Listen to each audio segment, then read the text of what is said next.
نحمده ونصلي على رسوله الكريم اما بعد بسم الله الرحمن الرحیم اللہم صلی وسلم علی نبینا محمد۔ ناظرین کرام السلام علیکم ورحمۃ اللہ وبرکاتہ۔ وَإِذَا قَرَأْتَ الْقُرْآنَ جَعَلْنَا بَيْنَكَ وَبَيْنَ الَّذِينَ لَا يُؤْمِنُونَ بِالْآخِرَةِ حِجَابًا مَسْتُورًا، اور جب آپ قرآن پڑھتے ہیں تو ہم آپ کے اور ان لوگوں کے درمیان جو آخرت پر ایمان نہیں لاتے ایک چھپا ہوا دبیس پردہ کر دیتے ہیں۔ یہ کون لوگ؟ جن میں طلب نہیں ہے ہدایت کی، اور وہ ہدایت کی تڑپ کے ساتھ نہیں سنتے، تو اللہ تعالیٰ نے ان کے لیے ہدایت کا معاملہ ہی روک دیا ہے، اب ان کو فائدہ نہیں ہوگا۔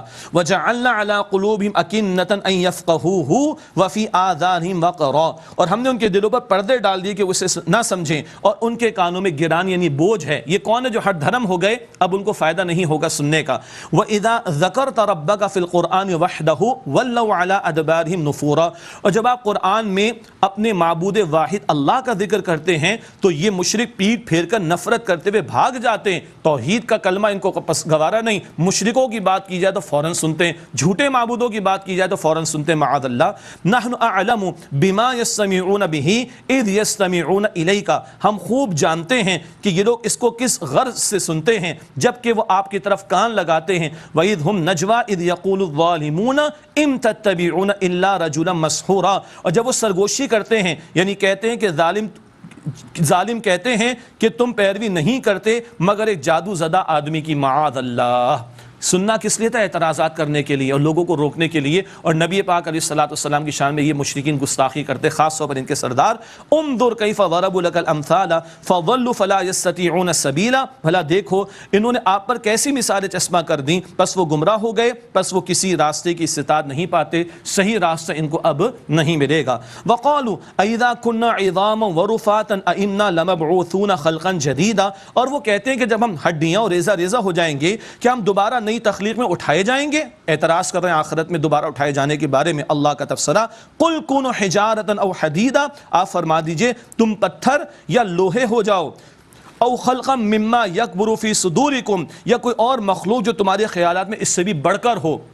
فسیقولون من یعیدنا، پھر اب وہ کہیں گے ہمیں کون لوٹائے گا، دوبارہ کون زندگی دے گا؟ قل الذی فطرکم اول مرہ، آپ فرما دیجئے وہ جس نے تمہیں پہلی مرتبہ پیدا فرمایا وہی اللہ دوبارہ پیدا فرمائے گا۔ فسینغضون الیک رؤوسہم ویقولون متى ہو، تو وہ آپ کی طرف اپنے سروں کو ہلائیں گے یعنی نفی کریں گے، معاذ اللہ، اور کہیں گے وہ کب ہوگا، بتائیے قیامت کب آئے گی؟ قل، آپ فرما دیجئے عسیٰ ان یکون قریبا، شاید کہ وہ قریب ہی ہو، آیا ہی چاہتی ہے۔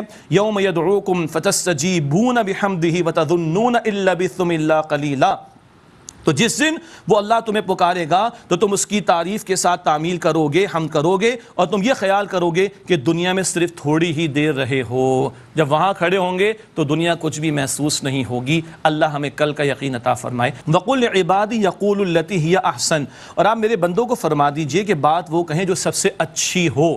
دعوت دین کے عمل کے دوران خاص طور پر عمدہ کردار اور عمدہ گفتگو بتائی جا رہی ہے، اس بات کی تلقین کی جا رہی ہے کہ عمدگی سے بات کی جائے۔ کیوں؟ ان الشیطان ینزغ بینہم، بے شک شیطان ان کے درمیان فساد ڈال دیتا ہے۔ شیطان تھوڑی کبھی چاہے گا کہ دین کی دعوت کا کام جاری رہے، تو وہ کبھی تیش دلا کر دین کی دعوت کا کام کرنے والوں کو ہٹانے کی کوشش کرے گا۔ تو بتایا جا رہا ہے کہ مخالفین کی مخالفت کے مقابلے میں تمہارا کردار اچھا ہونا چاہیے اور احسن، عمدہ ترین انداز سے کلام کرو۔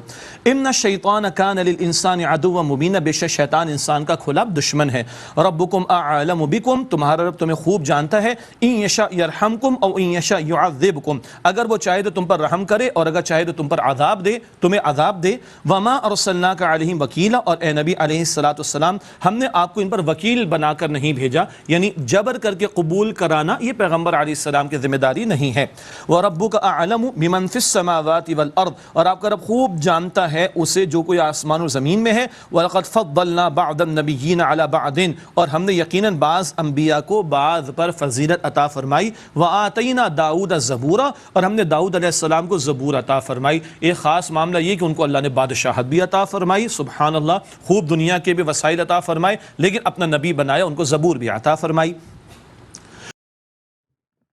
بخاری حدیث نمبر 71، حضرت محمد مصطفیٰ صلی اللہ علیہ وسلم نے فرمایا کہ اللہ تعالیٰ جس شخص کے ساتھ بھلائی کا ارادہ کرے تو اسے دین کی سمجھ عنایت فرما دیتے ہیں۔ میں تو محض تقسیم کرنے والا ہوں، دینے والے تو اللہ ہی ہیں، اور یہ امت ہمیشہ اللہ تعالیٰ کے حکم پر قائم رہے گی۔ اور جو شخص ان کی مخالفت کرے گا انہیں نقصان نہیں پہنچا سکے گا یہاں تک کہ اللہ کا حکم یعنی قیامت آ جائے گی اور یہ عالم فنا ہو جائے گا۔ صحیح بخاری حدیث نمبر 73۔ حضرت محمد مصطفیٰ صلی اللہ علیہ وسلم نے فرمایا کہ حسد صرف 2 باتوں میں جائز ہے، ایک تو اس شخص کے بارے میں جسے اللہ نے دولت دی ہو اور اس دولت کو اللہ کی راہ میں خرچ کرنے پر قدرت رکھتا ہو، اور ایک اس شخص کے بارے میں جسے اللہ تعالیٰ نے حکمت یا علم کی دولت سے نوازا ہو اور وہ اس کے ذریعے سے فیصلہ کرتا ہو اور لوگوں کو اس حکمت کی تعلیم دیتا ہو۔